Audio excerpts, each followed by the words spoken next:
Hey there, football fans. Welcome back to FootyBiteDaily, your go-to spot for all the latest buzz in the beautiful game. Let's dive right into today's headlines. Sergio Ramos, the iconic defender who's tackled everything from Champions League finals to fierce rivalries, is now stepping into ownership.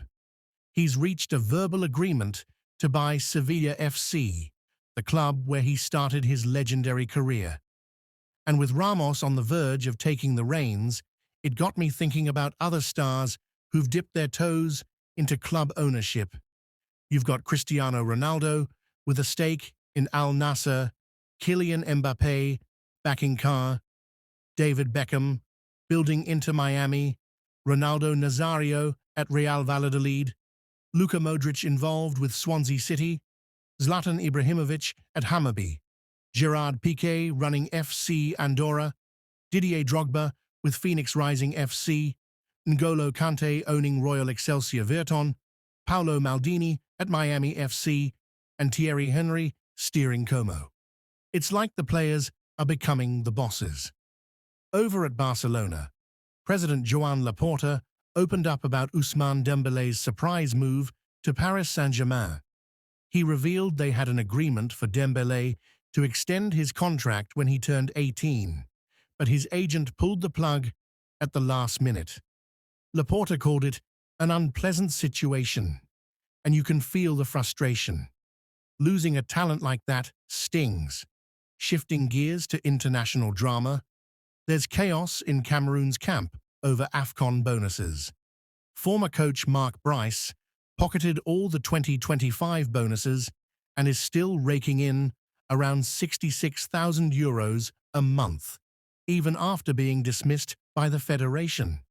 His contract is tied to the Ministry of Sports, not the federation, so he's still on the payroll. Meanwhile, interim coach David Pagou, who guided the team to the quarter-finals, hasn't seen a single euro, no salary, no bonuses, because he lacks that official contract from the ministry.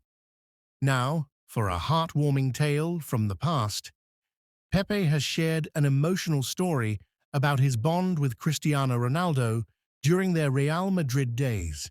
When Pepe was thinking of leaving, Ronaldo offered to chip in part of his own salary to keep him, saying, "If it's a money issue, I'll give up part of my salary and give it to you." But Pepe wanted new adventures, so he moved on.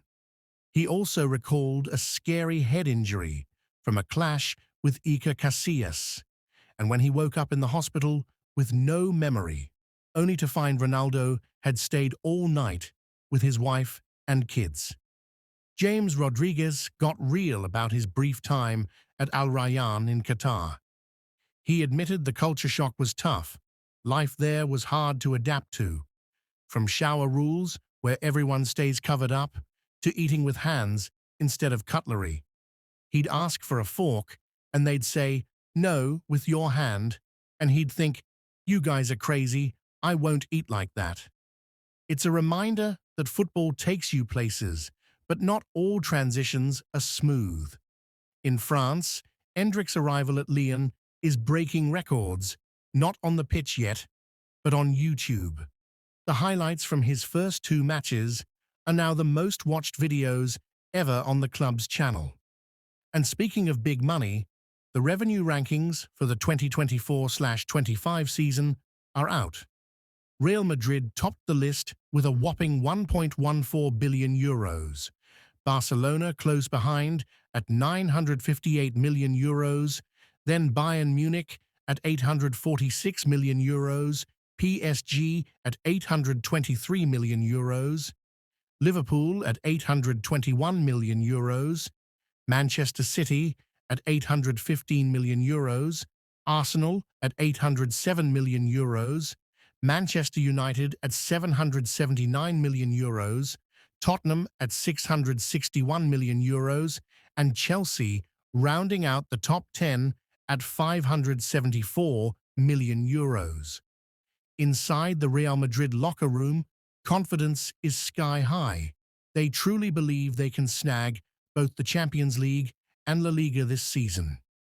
Now, let's talk transfers, where the real wheeling and dealing happens. Starting with Bournemouth, they're lining up some smart moves. They're set to make Alex Jimenez's loan from AC Milan permanent in the summer for €22 million. If all goes smoothly, Real Madrid gets half the fee as per their agreement.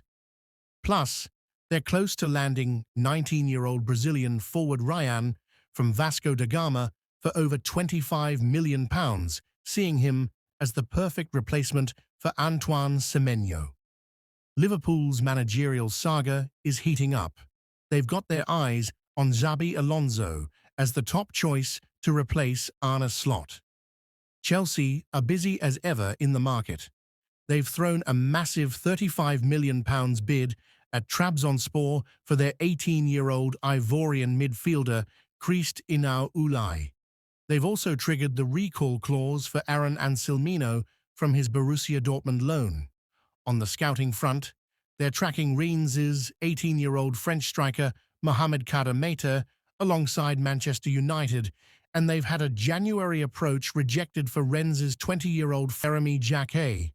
Manchester City aren't sitting idle. They're keeping tabs on Trent Alexander-Arnold's shaky situation at Real Madrid. Injuries and dips in form have him unsettled in Spain, and Pep Guardiola's crew is watching closely. Flamengo are pushing hard for West Ham's Lucas Paquetá. They're in advanced talks after a new £36 million bid. Payment terms are still being hashed out, but West Ham's already turned down 2 earlier offers. Lazio are eyeing Everton's 22-year-old English midfielder Tim Iroegbunam. They've put in an offer up to £15 million and are pushing for a January deal. Aston Villa, alongside Chelsea, are closely following PSG's Ibrahim Mbappé. And finally, Bayer Leverkusen have snapped up Borussia Mönchengladbach's 32-year-old Swiss goalkeeper Jonas Omlin on loan until the end of the season. He was on Sunderland's wish list, but Leverkusen's got him now. That's the wrap on today's Footy Bites. Drama, deals, and dreams. If you enjoyed this, smash that like button, subscribe for more, and drop your thoughts in the comments.